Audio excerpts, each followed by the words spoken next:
Selamat pagi, jumpa lagi dengan saya, Ibu D. Lumbanggau. Nah, kali ini topik yang akan kita bahas adalah mengenai verba dan nomina. Verba atau kata kerja, nomina atau kata benda. Nah, mengapa kita membahas kedua topik ini? Karena materi kita sebenarnya adalah teks laporan hasil observasi atau LHO. Nah, kata-kata yang banyak digunakan dalam teks laporan hasil observasi adalah verba atau kata kerja dan nomina atau kata benda. Nah, bagaimana cara membedakan kedua kata ini? Supaya lebih mudah, saya akan menjelaskan di sini. Yang pertama, kata kerja dalam kalimat, struktur kalimat menduduki predikat.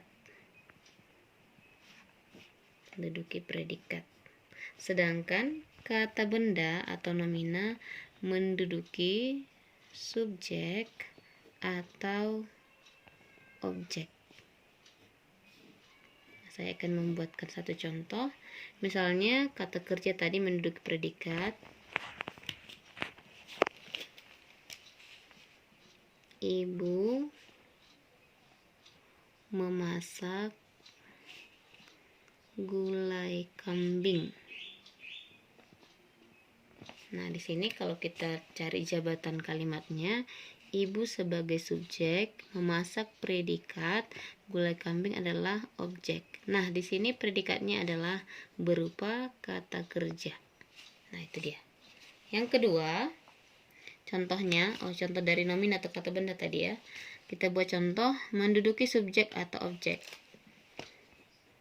Ibu memasak gulai kambing. Masih sama dengan contoh yang pertama. Yang menduduki subjek tadi adalah ibu. Memasak predikat. Gulai kambing objek. Nah, kita ambil satu dulu di sini. Ibu memasak gulai kambing. Maka gulai kambing di sini adalah objek.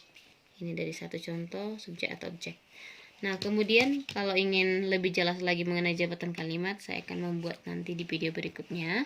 Nah, ciri yang kedua selain menyatakan struktur tadi, yang kedua, perbedaan antara kata kerja dengan kata benda adalah bagaimana cara kita membentuk kata itu sendiri.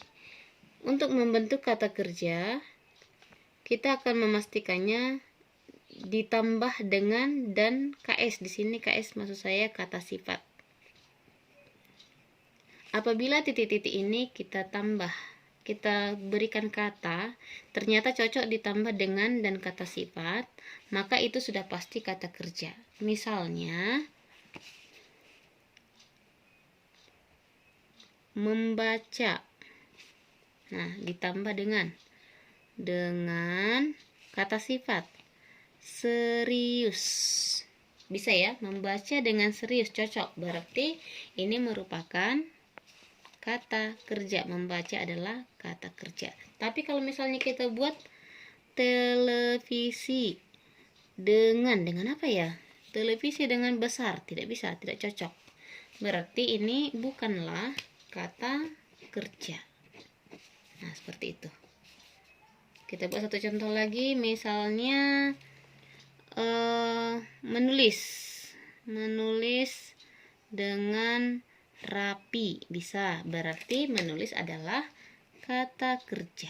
Nah, seperti itu. Nah, oke, kita beralih ke kata benda. Bagaimana cara menentukan kata benda? Sama seperti cara di kata kerja tadi, titik-titik tambah yang tambah kata sifat. Apabila satu kata yang kita masukkan ke titik-titik ini bisa ditambah yang dan kata sifat, berarti itu merupakan kata benda. Contoh, kita berikan satu kata, rumah yang besar atau rumah yang megah, gitu. Cocok, berarti rumah di sini merupakan kata benda. Sepatu yang baru. Cocok, berarti sepatu di sini adalah kata benda. Ya, tepat. Tapi kalau misalnya saya buat cantik Atau saya buat dulu dari sini tadi, dari kata kerja. Mencuci yang baru. Ya, salah, tidak bisa ya. Berarti bukan kata benda. Tapi seringkali memang kita menggunakan kata kerja atau kata benda ini salah gitu, saling terganti. Misalnya mandi yang bersih ya, padahal mandi itu adalah kata kerja, seharusnya mandi dengan bersih ya gitu. Atau makan yang banyak ya gitu, padahal tidak bisa digabungkan makan dengan banyak gitu ya. Oke, baik. Sampai di situ penjelasan saya. Kita simpulkan sedikit tadi, ketika kata kerja kita masukkan ke dalam kalimat, dia akan menduduki predikat, sedangkan kata benda menduduki subjek atau objek. Nah, kemudian kata kerja bisa ditambahkan dengan kata dengan dan kata sifat. Sedangkan kalau kata benda bisa ditambah yang dan kata sifat. Nah, sampai di sini semoga kalian paham. Terima kasih.